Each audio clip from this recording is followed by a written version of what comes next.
bahwa sekalipun Islam ini dijamin oleh Allah, tidak bisa dikalahkan oleh orang-orang kafir. Surat Al-Maidah ayat 3. Al-yawma ya'isal ladzina kafaru min dinikum fala takhshawhum wakhshawun. Pada hari ini orang-orang kafir sudah berputus asa mengalahkan din kalian, agama kalian al-Islam ini. Karenanya jangan takut pada mereka, kata Allah, tapi takutlah kepadaku. Tapi ingat, putus asa melawan apa? Melawan din ini. Bukan putus asa melawan kaum muslimin, tidak. Orang kafir tidak pernah putus asa melawan kaum muslimin. Karena apa? Mereka tahu kaum muslimin itu beda dengan Islam. Kalau Islam itu mantap, nggak bisa diganggu gugat. Tapi kalau kaum muslimin itu bisa kuat, bisa lemah. Ya. Bisa berada di rel yang benar, bisa berada di rel yang salah. Ya. Nabi pernah menyampaikan satu hadis tentang ajaran Islam yang karena umatnya itu lemah, kemudian ajaran itu sendiri mengalami pelunturan, pelan tapi pasti. Bagaimana kata Nabi? La tunqadanna ural islami urwatan urwatan. Fa kullaman taqadat urwatun tashabbatha an-nasu billati taliha. Fa awwaluhunna naqdan al-hukmu wa akhiruhunna as-salat. Jadi Nabi kita bersabda, ikatan Islam ini akan terurai simpul demi simpul. Tahu simpul ya? Tahu simpul?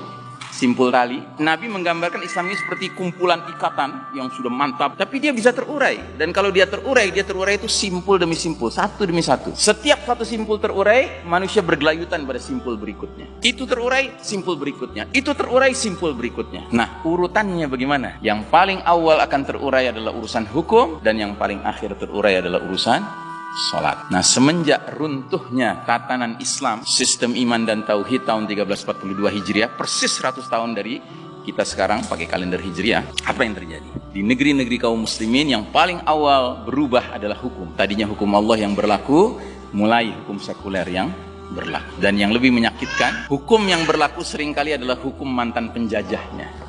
Makin lama makin asing kita dengan politik yang dimainkan oleh orang-orang yang secara status mengaku muslim. Karena apa? Karena simpul politik Islam terurai, ekonomi Islam terurai.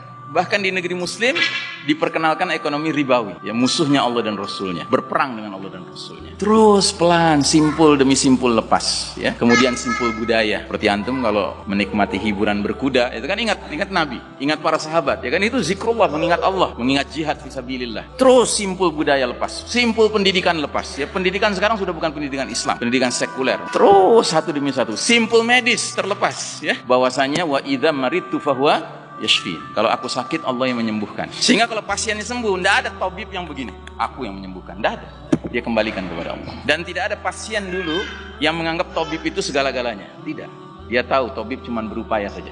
Tapi dalam medis modern sekarang ini, dokter seolah-olah menjadi penentu segala-galanya. Sampai berani mengatakan maaf setelah lihat diagnosa paru-paru Anda, jantung Anda, umur Anda tinggal 3 bulan. Jadi satu demi satu simpul lepas. Nah, yang paling mengerikan, sekarang di depan mata kepala kita sendiri kita sedang menyaksikan simpul sholat diacak-acak. Bayangkan, kok bisa umat Islam sekarang seperti lupa dengan ilmu yang selama ini sudah ditanamkan, bahwasanya ibadah mahdoh semuanya haram, kecuali yang dicontohkan oleh Nabi SAW. Hakikatnya begitu. Makanya Nabi mengeluarkan hadis yang terkenal sekali, "Shallu kama ra'aitumuni usolli." Salatlah kalian sebagaimana kalian lihat aku salat. Dan itu bermakna apa? Salat berjamaahlah kalian sebagaimana kalian lihat aku dan para sahabatku salat berjamaah. Dan belum pernah ada dalam sejarah Islam taun sedahsyat apapun menyebabkan masjid-masjid kemudian berubah salat berjamaah. Belum pernah ada kejadian. Tapi sekarang umat Islam sendiri, ulamanya sendiri yang teriak-teriak hendaknya jaga jarak. Padahal hadisnya sangat jelas.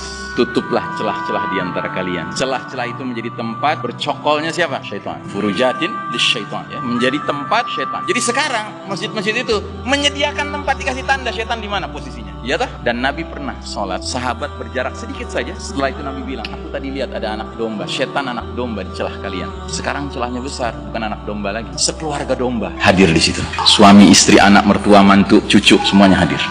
Ini musibah besar.